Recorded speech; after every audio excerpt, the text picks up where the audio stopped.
हो गया।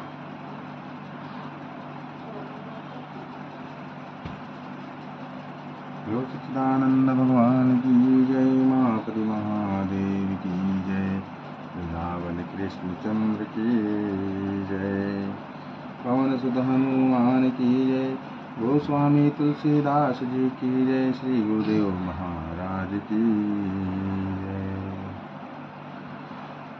ऊंच भुजाई कोई श्रम धरि लरु रूप बहोरी, जनक सुता के आगे ठाड़ भयो कर जोई।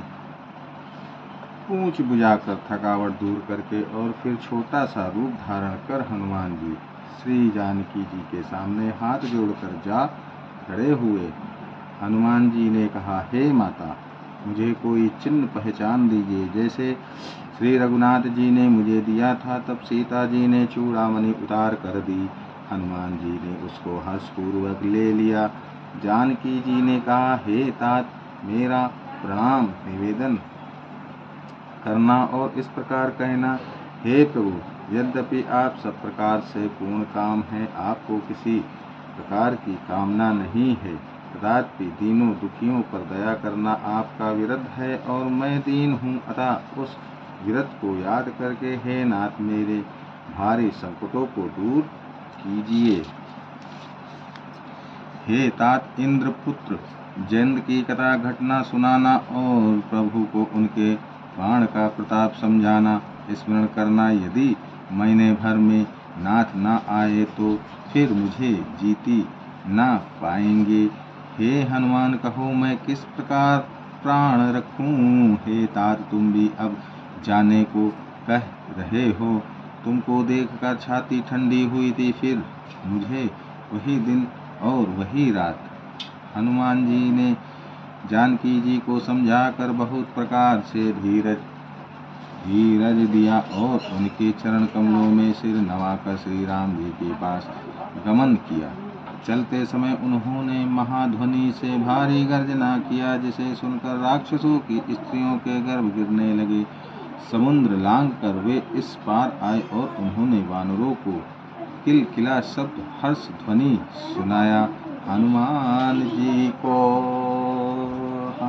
जी को देखकर सब हर्षित हो गए और तब वानरों ने अपना नया जन्म समझा। हनुमान जी का मुख प्रसन्न है और शरीर में तेज विराजमान है, जिससे उन्होंने समझ लिया कि ये श्री रामचंद्र जी का कार्य कर आए हैं। सब हनुमान जी से मिले और बहुत ही सुखी हुए, जैसे तड़पती हुई मछली को जल मिल गया हो। सब हर्षित होकर नए नए इतिहास वृत्तांत पूछते कहते हुए श्री रघुनाथ जी के पास चले।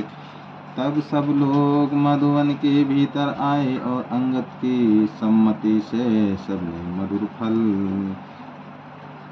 या मधु और फल खाए।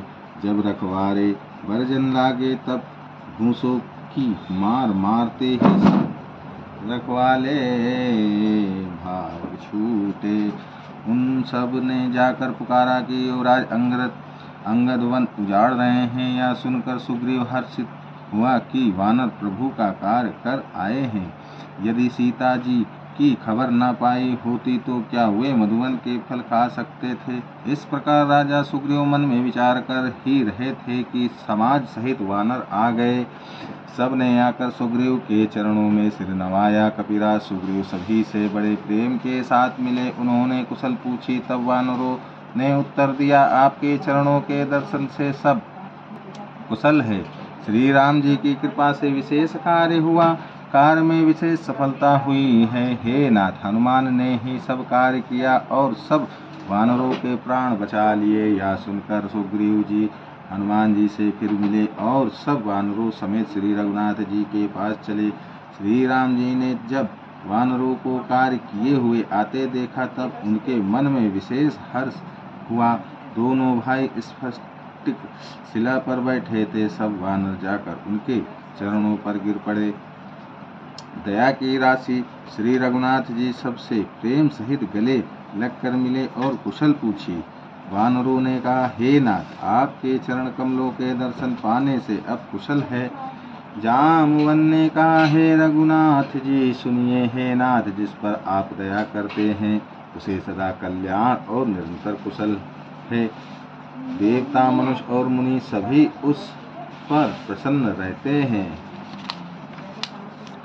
वही विजयी है, वही विनयी है और वही गुणों का समुद्र बन जाता है। उसी का सुंदर यश तीनों लोकों में प्रकाशित होता है। प्रभु की कृपा से सब कार्य हुआ। आज हमारा जन्म सफल हो गया। हे नाथ, पवन पुत्र हनुमान ने जो करनी की उसका हजारों मुख से भी वर्णन नहीं किया जा सकता। तब जामवन ने हनुमान जी के सुंदर चरित्र कार्य श्री रघुनाथ को सुनाए। वे चरित्र सुनने पर कृपा निधि श्री रामचंद्र जी के मन को बहुत ही अच्छे लगे। उन्होंने हर्षित होकर हनुमान जी को फिर हृदय से लगा लिया और कहा, हे तात, कहो सीता किस प्रकार रहती और अपने प्राणों की रक्षा करती है। हनुमान जी ने कहा, आपका नाम रात दिन पहरा देने वाला है। आपका ध्यान ही किवाड़ है। नेत्रों को अपने चरणों में लगाए रहती हैं। यही ताला लगा है। फिर प्राण जाए तो किस मार्ग से। चलते समय उन्होंने मुझे चूड़ामणि उतार कर दी। श्री रघुनाथ जी ने उसे लेकर हृदय से लगा लिया। हनुमान जी ने फिर कहा, हे नाथ, दोनों नेत्रों में जल भर कर जानकी जी ने मुझसे कुछ वचन कहे। छोटे भाई समेत प्रभु के चरण पकड़ना और कहना कि आप दीन बंधु हैं, शरणागत के दुखों को हरने वाले हैं और मैं मन, वचन और कर्म से आपके चरणों की अनुरागिणी हूँ। फिर स्वामी, आपने मुझे किस अपराध से त्याग दिया। हाँ, एक दोष मैं अपना अवश्य मानती हूँ कि आपका वियोग होते ही मेरे प्राण नहीं चले गए, किंतु हे नाथ, या तो नेत्रों का अपराध है जो प्राणों के निकलने में हठ पूर्वक बाधा देते हैं। विरहा अग्नि है, शरीर रुई है और श्वास पवन है। इस प्रकार अग्नि और पवन का संयोग होने से या शरीर क्षण मात्र में जल सकता है, परंतु नेत्र अपने हित के लिए प्रभु का स्वरूप देखकर सुखी होने के लिए जल आंसू बरसाते हैं, जिससे विरहा की अग्नि से भी देह जलने नहीं पाती। सीता जी की विपत्ति बहुत बड़ी है। हे दीन दयालु, आप बिना कही ही अच्छी है, कहने से आपको बड़ा क्लेश होगा। हे करुणानिधान, उसका एक एक पल कल्प के समान बीतता है। अतः हे प्रभु, तुरंत चलिए और अपनी भुजाओं के बल से दुष्टों के दलों को जीत कर सीता जी को ले आइए। सीता जी का दुख सुनकर सुख के धाम प्रभु के कमल नेत्रों में जल भर आया और वे बोले, मन, वचन और शरीर से जिसे मेरी ही गति, मेरा ही आश्रय है, उसे क्या स्वप्न में भी विपत्ति हो सकती है। हनुमान जी ने कहा, हे प्रभु, विपत्ति तो वही तभी है जब आपका भजन स्मरण ना हो। हे प्रभु, राक्षसों की बात ही कितनी है, आप शत्रु को जीत कर जानकी जी को ले आवेंगे। भगवान कहने लगे, हे हनुमान, सुन, तेरे समान मेरा उपकारी देवता, मनुष्य अथवा मुनि कोई भी शरीरधारी नहीं है। मैं तेरा मृत्यु पाकर बदले में उपकार तो क्या करूं, मेरा मन भी तेरे सामने नहीं हो सकता। हे पुत्र, सुन, मैंने मन में खूब विचार करके देख लिया कि मैं तुझसे उत्तीर्ण नहीं हो सकता। देवताओं के रक्षक प्रभु बार बार हनुमान जी को देख रहे हैं। नेत्र में प्रेम आंसुओं का जल भरा है और शरीर अत्यंत पुलकित है। प्रभु के वचन सुनकर और उनके प्रसन्न मुख तथा पुलकित अंगों को देखकर हनुमान जी हर्षित हो गए और प्रेम में विकल होकर, हे भगवान, मेरी रक्षा करो कहते हुए श्री राम जी के चरणों में गिर पड़े। प्रभु उनको बार बार उठाना चाहते हैं, परंतु प्रेम में डूबे हुए हनुमान जी को चरणों से उठना स्वाता नहीं। प्रभु का कर कमल हनुमान जी के सिर पर है। उस स्थिति का स्मरण करके शिव जी प्रेम मग्न हो गए। फिर मन को सावधान करके शंकर जी अत्यंत सुंदर कथा कहने लगे। हनुमान जी को उठाकर प्रभु ने हृदय से लगाया और हाथ पकड़कर अत्यंत निकट बैठा लिया। हे हनुमान, बताओ तो रावण के द्वारा सुरक्षित लंका और उसके बड़े बांके किले को तुमने किस तरह जलाया। हनुमान जी ने प्रभु को प्रसन्न जाना और वे अभिमान रहित वचन बोले। बंदर का बस यही बड़ा पुरुषार्थ है कि वह एक डाल से दूसरी डाल पर चला जाता है। मैंने जो समुद्र लांघकर सोने का नगर जलाया और राक्षस गणों को मारकर अशोक वन को उजाड़ डाला, यह सब तो श्री रघुनाथ जी आप ही का प्रताप है। हे नाथ, इसमें मेरी प्रभुता बड़ाई कुछ भी नहीं है।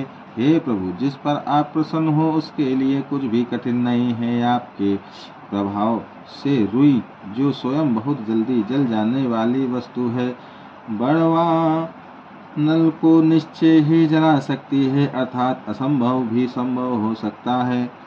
हे नाथ, मुझे अत्यंत सुख देने वाली अपनी निश्चल भक्ति कृपा करके दीजिए। हनुमान जी की अत्यंत सरल वाणी सुनकर हे भवानी, तब प्रभु श्री रामचंद्र जी ने एवं मस्तु ऐसा ही हो कहा। हे उमा, जिसने श्री राम जी का स्वभाव जान लिया, उसे भजन छोड़कर दूसरी बात ही नहीं सुहाती। यह स्वामी सेवक का संवाद जिसके हृदय में आ गया, वही श्री रघुनाथ जी के चरणों की भक्ति पा गया। प्रभु के वचन सुनकर वानरगण कहने लगे, कृपालु आनंद कंद श्री राम जी की जय हो, जय हो, जय हो। तब श्री रघुनाथ जी ने कपिराज सुग्रीव को बुलाया और कहा, चलने की तैयारी करो। अब विलंब किस कारण किया जाए, वानरों को तुरंत आज्ञा दो। भगवान की यह लीला रावण वध की तैयारी देखकर बहुत से फूल बरसाकर और हर्षित होकर देवता आकाश से अपने अपने लोकों को चले। वानरराज सुग्रीव ने शीघ्र ही वानरों को बुलाया। सेनापतियों के समूह आ गए। वानर भालुओं के झुंड अनेक रंगों के हैं और उनमें अतुलनीय बल है। वे प्रभु के चरण कमलों में सिर नवाते हैं। महान बलवान रीछ और वानर गरज रहे हैं। श्री राम जी ने वानरों की सारी सेना देखी, तब कमल नेत्रों से कृपा पूर्वक उनकी ओर दृष्टि डाली। राम कृपा का बल पाकर श्रेष्ठ वानर मानो पंख वाले बड़े पर्वत हो गए। तब श्री राम जी ने हर्षित होकर प्रस्थान कूच किया। अनेक सुंदर और शुभ शकुन हुए, जिनकी कीर्ति सब मंगलों से पूर्ण है। उनके प्रस्थान के समय शकुन होना यह नीति है, लीला की मर्यादा है। प्रभु का प्रस्थान जानकी जी ने भी जान लिया। उनके बाएं अंग फड़क फड़क कर मानो कह देते हैं कि श्री राम जी आ रहे हैं। जानकी जी जो जो शकुन होते हैं, वही वही रावण के लिए अपशकुन हुआ। सेना चली, उसका वर्णन कौन कर सकता है। असंख्य वानर और भालू गर्जना कर रहे हैं। नख ही जिनके शस्त्र हैं, वे इच्छानुसार सर्वत्र बेरों का टोक चलाने वाले रीछ वानर पर्वतों और वृक्षों को धारण किए, कोई आकाश मार्ग से और कोई पृथ्वी पर चले जा रहे हैं। वे सिंह के समान गर्जना कर रहे हैं। उनके चलने और गर्जने से दिशाओं के हाथी विचलित होकर चिघाड़ रहे हैं। दिशाओं के हाथी चिघाड़ने लगे, पृथ्वी डोलने लगे, पर्वत उच्चल हो गए, कांपने लगे और समुद्र खलबला उठे। गंधर्व देवता मुनि नाग किन्नर सब के सब मन में हर्षित हुए कि अब हमारे दुख टल गए। अनेकों करोड़ों भयानक वानर योद्धा कटा रहे हैं और करोड़ों ही दौड़ रहे हैं। प्रबल प्रताप कौशलनाथ श्री राम जी की जय हो, ऐसा पुकारते हुए वे उनके गुण समूह को गा रहे हैं। उदार परम श्रेष्ठ एवं महान सर्पराज शेष जी भी सेना का बोझ नहीं सह सकते। वे बार बार मोहित हो जाते हैं, घबरा जाते हैं और पुनः पुनः कच्छप की कठोर पीठ को दांतों से पकड़ते हैं। ऐसा करते अर्थात बार बार दांतों को गड़ाकर कच्छप की पीठ पर लकीर सी खींचते हुए वे कैसे शोभा दे रहे हैं, मानो श्री रामचंद्र जी की सुंदर प्रस्थान यात्रा को परम सुहावनी जानकर उसकी अचल पवित्र कथा को सर्पराज शेष जी कच्छप की पीठ पर लिख रहे हों। इस प्रकार कृपा निधान श्री राम जी समुद्र तट पर जा उतरे। अनेकों रीछ वानर वीर जहाँ तहाँ फल खाने लगे। वहाँ लंका में जब से हनुमान जी लंका को जला कर गए, तब से राक्षस भयभीत रहने लगे। अपने अपने घरों में सब विचार करते हैं कि अब राक्षस कुल की रक्षा का कोई उपाय नहीं है। जिसके दूत का बल वर्णन नहीं किया जा सकता, उसके स्वयं नगर में आने पर कौन भलाई है। हम लोगों की बड़ी बुरी दशा होगी। दूतियों से नगर निवासियों के वचन सुनकर मंदोदरी बहुत ही व्याकुल हो गई। वह एकांत में हाथ जोड़कर पति रावण के चरणों लगी और नीति रस में पागी हुई वाणी बोली, हे प्रियतम, श्री हरि से विरोध छोड़ दीजिए। मेरे कहने को अत्यंत ही हितकर जानकर हृदय में धारण कीजिए। जिनके दूत की करनी का विचार करते ही स्मरण आते ही राक्षसों के स्त्रियों के गर्भ गिर जाते हैं। हे प्यारे स्वामी, यदि भला चाहते हैं तो अपने मंत्री को बुलाकर उसके साथ उनकी स्त्री को भेज दीजिए। सीता आपके कुल रूपी कमलों के वन को दुख देने वाली जाड़े की रात्रि के समान आई है। हे नाथ, सुनिए, सीता को दिए लौटाए बिना शंभु और ब्रह्मा के किए भी आपका भला नहीं हो सकता। श्री राम जी के बाण सर्पों के समूह के समान हैं और राक्षसों के समूह मेढक के समान। जब तक वे इन्हें ग्रस्त नहीं लेते, निगल नहीं जाते, तब तक हट छोड़कर उपाय कर लीजिए। मूर्ख और जगत प्रसिद्ध अभिमानी रावण कानों से उनकी वाणी सुनकर खूब हंसा और बोला, स्त्रियों का स्वभाव सचमुच ही बहुत डरपोक होता है। मंगल में भी भय करती हो। तुम्हारा मन हृदय बहुत ही कच्चा कमजोर है। यदि वानरों की सेना आवेगी तो बेचारे राक्षस उसे खाकर अपना जीवन निर्वाह करेंगे। लोकपाल भी जिसके डर से कांपते हैं, उसकी स्त्री डरती हो, यह बड़ी हंसी की बात है। रावण ने ऐसा कहकर हंसकर उसे हृदय से लगा लिया और ममता बढ़ाकर अधिक स्नेह दर्शाकर वह सभा में चला गया। मंदोदरी हृदय में चिंता करने लगी कि पति पर विधाता प्रतिकूल हो गए। ज्यों ही वह सभा में जाकर बैठा, उसने ऐसी खबर पाई कि शत्रु की सारी सेना समुद्र के उस पार आ गई है। उसने मंत्रियों से पूछा कि उचित सलाह कहिए, अब क्या करना चाहिए। तब वे सब हंसे और बोले कि चुप किए रहिए, इसमें सलाह की कौन सी बात है। आपने देवताओं और राक्षसों को जीत लिया, तब तो कुछ श्रम ही नहीं हुआ। फिर मनुष्य और वानर किस गिनती में हैं।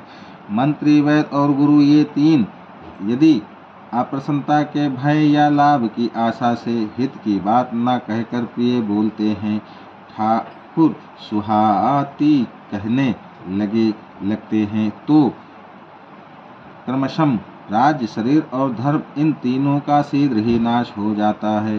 रावण के लिए भी वही सहायता संयोग आ बनी है। मंत्री उसे सुना कर मुंह पर स्तुति करते हैं। इसी समय अवसर जानकर विभीषण जी आए। उन्होंने बड़े भाई के चरणों में सिर नवाया। फिर वे सिर नवाकर अपने आसन पर बैठ गए और आज्ञा पाकर वे वचन बोले, हे कृपालु, जब आपने मुझसे बात राय पूछी ही है तो हे तात, मैं अपनी बुद्धि के अनुसार आपके हित की बात कहता हूँ। जो मनुष्य अपना कल्याण, सुंदर यश, सुबुद्धि, शुभ गति और नाना प्रकार के सुख चाहता हो, वह हे स्वामी पर स्त्री के ललाट को चौथ के चंद्रमा की तरह त्याग दे। अर्थात जैसे लोग चौथ के चंद्रमा को नहीं देखते, उसी प्रकार प्राय स्त्री का मुख ही न देखे। 14 भुवनों का एक ही स्वामी हो, वह भी जीवों से वैर करके ठहर नहीं सकता, नष्ट हो जाता है। जो मनुष्य गुणों का समुद्र और चतुर हो, उसे चाहे थोड़ा भी लोभ क्यों ना हो तो भी कोई भला नहीं कहता। हे नाथ, काम क्रोध मद और लोभ ये सब नरक के रास्ते हैं। इन सब को छोड़कर श्री राम जी को भजिए, जिन्हें संत सत्य पुरुष भजते हैं। हे तात, राम मनुष्यों के ही राजा नहीं हैं, वे समस्त लोकों के स्वामी और काल के भी काल हैं। वे संपूर्ण ऐश्वर्य, यश, श्री, धर्म, वैराग्य एवं ज्ञान के भंडार भगवान हैं। वे निरामय, विकार रहित, अजन्मा, व्यापक, अजय, अनादि और अनंत ब्रह्म है। उन कृपा के समुद्र भगवान ने पृथ्वी, ब्राह्मण, गो और देवताओं का हित करने के लिए ही मनुष्य शरीर धारण किया है। हे भाई सुनिए, वे सेवकों को आनंद देने वाले, दुष्टों के समूह का नाश करने वाले और वेद तथा धर्म की रक्षा करने वाले हैं। वैर त्याग कर उन्हें मस्तक नवाइए, वे श्री रघुनाथ जी शरणागत का दुख नाश करने वाले हैं। हे नाथ, उन प्रभु सर्वेश्वर को जानकी जी दे दीजिए और बिना ही कारण स्नेह करने वाले श्री राम जी को भजिए। जिसे संपूर्ण जगत से द्रोह करने का पाप लगा है, शरण जाने पर प्रभु उसका भी त्याग नहीं करते। जिनका नाम तीनों तापों का नाश करने वाला है, वे ही प्रभु भगवान मनुष्य रूप में प्रकट हुए हैं। हे रावण, हृदय में यह समझ लीजिए, हे दशशीष, मैं बार बार आपके चरणों लगता हूँ और विनती करता हूँ कि मान, मोह और मद को त्याग कर आप कौशलपति श्री राम जी का भजन कीजिए। मुनि पुलस्त जी ने अपने शिष्य के हाथ यह बात कहला भेजी है। हे तात, सुंदर अवसर पाकर मैंने तुरंत ही वह बात प्रभु आपसे कह दी। माल्यवान नाम का एक बहुत ही बुद्धिमान मंत्री था। उसने उन विभीषण के वचन सुनकर बहुत सुख माना और कहा, हे तात, आपके छोटे भाई नीति विभूषण नीति को भूषण रूप में धारण करने वाले अर्थात नीतिमान हैं। विभीषण जो कुछ कह रहे हैं उसे हृदय में धारण कर लीजिए। रावण ने कहा, ये दोनों मूर्ख शत्रु की महिमा बखान रहे हैं, यह कोई है, इन्हें दूर करो ना। तब माल्यवन तो घर लौट गया और विभीषण जी हाथ जोड़कर फिर कहने लगे, हे नाथ, पुराण और वेद ऐसा कहते हैं कि शुभ बुद्धि अच्छी बुद्धि और कुबुद्धि खोटी बुद्धि सबके हृदय में रहती है। जहाँ शुभ बुद्धि है वहाँ नाना प्रकार की संपदाएं सुख की स्थिति रहती है और जहाँ कुबुद्धि है वहाँ परिणाम में विपत्ति दुख रहती है। आपके हृदय में उल्टी बुद्धि आ बसी, इसी से आप हित को अहित और शत्रु को मित्र मान रहे हैं। जो राक्षस कुल के लिए काल रात्रि के समान है, उस सीता पर आपकी बड़ी प्रीति है। हे तात, मैं चरण पकड़कर आपसे भीख मांगता हूँ, विनती करता हूँ कि आप मेरा दुलार रखिए, मुझ बालक के आग्रह को स्नेहपूर्वक स्वीकार कीजिए। श्री राम जी को सीता जी दे दीजिए जिसमें आपका अहित न हो। विभीषण ने पंडितों, पुराणों और वेदों द्वारा सम्मत अनुमोदित वाणी से नीति बखान कर कही, पर उसे सुनते ही रावण क्रोधित होकर उठा और बोला कि रे दुष्ट, अब मृत्यु तेरे निकट आ गई है। अरे मूर्ख, तू जीता तो है सदा मेरे जिलाए हुए अर्थात मेरे ही अन्न से पल रहा है, पर हे मूढ़ पक्ष, तुझे शत्रु का ही अच्छा लगता है। अरे दुष्ट, बता ना, जगत में ऐसा कौन है जिसे मैंने अपनी भुजाओं के बल से ना जीता हो। मेरे नगर में रहकर प्रेम करता है तपस्वियों पर। मूर्ख, उन्हीं से जा मिल और उन्हीं को नीति बता। ऐसा कहकर रावण ने उन्हें लात मारी, परंतु छोटे भाई विभीषण ने मारने पर भी बार बार उसके चरण ही पकड़े। शिव जी कहते हैं, हे उमा, संत की यही बड़ाई महिमा है कि वे बुराई करने पर भी बुराई करने वाले की भलाई ही करते हैं। विभीषण जी ने कहा, आप मेरे पिता के समान हैं, मुझे मारा सो तो अच्छा ही किया, परंतु हे नाथ, आपका भला श्री राम जी को भजने में ही है। इतना कहकर विभीषण अपने मंत्रियों को साथ लेकर आकाश मार्ग में गया और सबको सुनाकर वे ऐसा कहने लगे, श्री राम जी सत्य संकल्प एवं सर्व सामर्थ्य प्रभु हैं और हे रावण, तुम्हारी सभा काल के वश है, अतः मैं अब श्री रघुवीर की शरण जाता हूँ, मुझे दोष ना देना। ऐसा कहकर विभीषण जी ज्यों ही चले त्यों ही सब राक्षस आयुहीन हो गए, उनकी मृत्यु निश्चित हो गई। शिव जी कहते हैं, हे भवानी, साधु का अपमान तुरंत ही संपूर्ण कल्याण की हानि नाश कर देता है। रावण ने जिस क्षण विभीषण को त्यागा, उसी क्षण वह अभागा वैभव ऐश्वर्य से हीन हो गया। विभीषण जी हर्षित होकर मन में अनेकों मनोरथ करते हुए श्री रघुनाथ जी के पास चले। वे सोचते जाते थे, मैं जाकर भगवान के कोमल और लाल वर्ण के सुंदर चरण कमलों के दर्शन करूंगा, जो सेवकों को सुख देने वाले हैं। जिन चरणों का स्पर्श पाकर ऋषि पत्नी अहिल्या तर गई और जो दंडक वन को पवित्र करने वाले हैं। जिन चरणों को जानकी जी ने हृदय में धारण कर रखा है, जो कपट मृग के समान पृथ्वी पर उसे पकड़ने को दौड़े थे, और जो चरण कमल साक्षात शिव जी के हृदय रूपी सरोवर में विराजते हैं। मेरा अहो भाग्य है कि उन्हीं को आज मैं देखूंगा। जिन चरणों की पादुकाओं में भरत जी ने अपना मन लगा रखा है, आज मैं उन्हीं चरणों को अभी जाकर इन नेत्रों से देखूंगा। इस प्रकार प्रेम सहित विचार करते हुए वे शीघ्र ही समुद्र के इस पार, जिधर श्री रामचंद्र जी की सेना थी, आ गए। वानरों ने विभीषण को आते देखा तो उन्होंने जाना कि शत्रु का कोई खास दूत है। उन्हें पैरे पर ठहरा कर वे सुग्रीव के पास आए और उनको सब समाचार कह सुनाए। सुग्रीव ने श्री राम जी के पास जाकर कहा, हे रघुनाथ जी, सुनिए, रावण का भाई आपसे मिलने आया है। प्रभु ने श्री राम जी ने कहा, हे मित्र, तुम क्या समझते हो, तुम्हारी क्या राय है।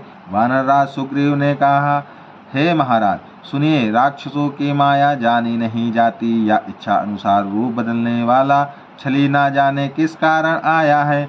जान पड़ता है या मूर्ख हमारा भेद लेने आया है, इसलिए मुझे तो यही अच्छा लगता है कि इसे बांध रखा जाए। श्री राम जी ने कहा, हे मित्र, तुमने नीति तो अच्छी विचारी, परंतु मेरा प्रण तो है शरणागत के भय को हर लेना। प्रभु के वचन सुनकर हनुमान जी हर्षित हुए और मन ही मन कहने लगे कि भगवान कैसे शरणागत वत्सल शरण में आए हुए पर पिता की भांति प्रेम करने वाले हैं। श्री राम जी फिर बोले, जो मनुष्य अपने अहित का अनुमान करके शरण में आए हुए का त्याग कर देते हैं, वे पामार क्षुद्र है, पापमय है, उन्हें देखने में भी हानि है, पाप लगता है। जिसे करोड़ों ब्राह्मणों की हत्या लगी हो, शरण में आने पर मैं उसे भी नहीं त्यागता। जीव जो ही मेरे सम्मुख होता है, त्यों ही उसके करोड़ों जन्मों के पाप नष्ट हो जाते हैं। पापी का यह सहज स्वभाव होता है कि मेरा भजन उसे कभी नहीं सुहाता। यदि वह रावण का भाई निश्चय ही दुष्ट हृदय का होता, तो क्या वह मेरे सम्मुख आ सकता था। जो मनुष्य निर्मल मन का होता है, वही मुझे पाता है। मुझे कपट और छल छिद्र नहीं सुहाते। यदि उसे रावण ने भेद लेने को भेजा है, तब भी हे सुग्रीव, अपने को कुछ भी भय या हानि नहीं है, क्योंकि हे सखे, जगत में जितने भी राक्षस हैं, लक्ष्मण क्षण भर में उन सबको मार सकते हैं। और यदि वह भयभीत होकर मेरे शरण आया है, तो मैं उसे प्राणों की तरह रखूंगा। कृपा के धाम श्री राम जी ने हंसकर कहा, दोनों ही स्थितियों में उसे ले आओ। तब अंगद और हनुमान सहित सुग्रीव जी कृपालु श्री राम जी की जय हो कहते हुए चले। विभीषण जी को आदर सहित आगे करके वानर फिर वहां चले जहां करुणा की खान श्री रघुनाथ जी थे। नेत्रों को आनंद का दान देने वाले अत्यंत सुखद तीनों भाइयों को विभीषण जी ने दूर ही से देखा। फिर शोभा के धाम श्री राम जी को देखकर वे पलक मारना रोक कर ठिठक कर स्तब्ध होकर एकटक देखते ही रह गए। भगवान की विशाल भुजाएं हैं, लाल कमल के समान नेत्र हैं और शरणागत के भय का नाश करने वाला सांवला शरीर है। सिंह से कंधे हैं, विशाल वक्ष स्थल, चौड़ी छाती, अत्यंत शोभा दे रहा है। असंख्य कामदेवों के मन को मोहित करने वाला मुख है। भगवान के स्वरूप को देखकर विभीषण जी के नेत्रों में प्रेम आंसुओं का जल भर आया और शरीर अत्यंत पुलकित हो गया। फिर मन में धीरज धर कर उन्होंने कोमल वचन कहे, हे नाथ, मैं 10 मुख रावण का भाई हूँ। हे देवताओं के रक्षक, मेरा जन्म राक्षस कुल में हुआ है। मेरा तामसी शरीर है, स्वभाव से ही मुझे पाप प्रिय है। जैसे उल्लू को अंधकार पर सहज स्नेह होता है। मैं कानों से आपका सुयश सुनकर आया हूँ कि प्रभु भव जन्म मरण के भय का नाश करने वाले हैं। हे दुखियों के दुख दूर करने वाले और शरणागत को सुख देने वाले श्री रघुवीर, मेरी रक्षा कीजिए, रक्षा कीजिए। प्रभु ने उन्हें ऐसे कहकर दंडवत करते देखा तो वे अत्यंत हर्षित होकर तुरंत उठे। विभीषण जी के दीन वचन सुनने पर प्रभु के मन को बहुत ही भाए। उन्होंने अपनी विशाल भुजाओं से पकड़कर उनको हृदय से लगा लिया। छोटे भाई लक्ष्मण जी सहित गले मिलकर उनको अपने पास बिठाकर श्री राम जी भक्तों के भय को हरने वाले वचन बोले। हे लंकेश, परिवार सहित अपनी कुशल कहो। तुम्हारा निवास बुरी जगह पर है, दिन रात दुष्टों की मंडली में बसते हो। ऐसी दशा में हे सखे, तुम्हारा धर्म किस प्रकार निभता है मैं तुम्हारी सब रीति आचार व्यवहार जानता हूँ। तुम अत्यंत नीति निपुण हो, तुम्हें अनीति नहीं सुहाती। हे तात, नरक में रहना रम अच्छा है, परंतु विधाता दुष्ट का संग कभी ना दे। विभीषण जी ने कहा, हे रघुनाथ जी, अब आपके चरणों का दर्शन कर कुशल से हूँ। जो आपने अपना सेवक जानकर मुझ पर दया की है, तब तक जीव की कुशल नहीं और ना स्वप्न में भी उनके मन को शांति है, जब तक वह शोक के घर काम विषय कामना को छोड़कर श्री राम जी को नहीं भजता। लोभ मोह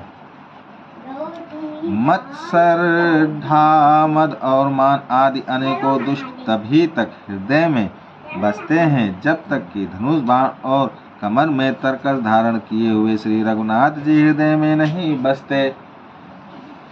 ममता पूर्ण अंधेरी रात है जो राग द्वेष रूपी उल्लुओं को सुख देने वाली है, और ममता रूपी रात्रि तभी तक जीव के मन में बसती है जब तक प्रभु आपका प्रताप रूपी सूर्य उदय नहीं होता।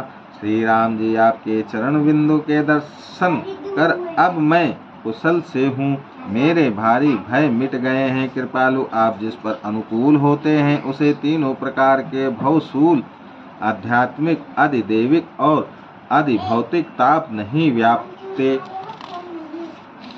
मैं अत्यंत नीच स्वभाव का राक्षस हूँ। मैंने कभी शुभ आचरण नहीं किया। जिनका रूप मुनियों के भी ध्यान में नहीं आता, उन प्रभु ने स्वयं हर्षित होकर मुझे हृदय से लगा लिया। तो श्यापति रामचंद्र की जय, उमापति महादेव की जय, पवन पुत्र हनुमान की जय, गोस्वामी तुलसीदास जी की जय, श्री गुरुदेव महाराज की जय।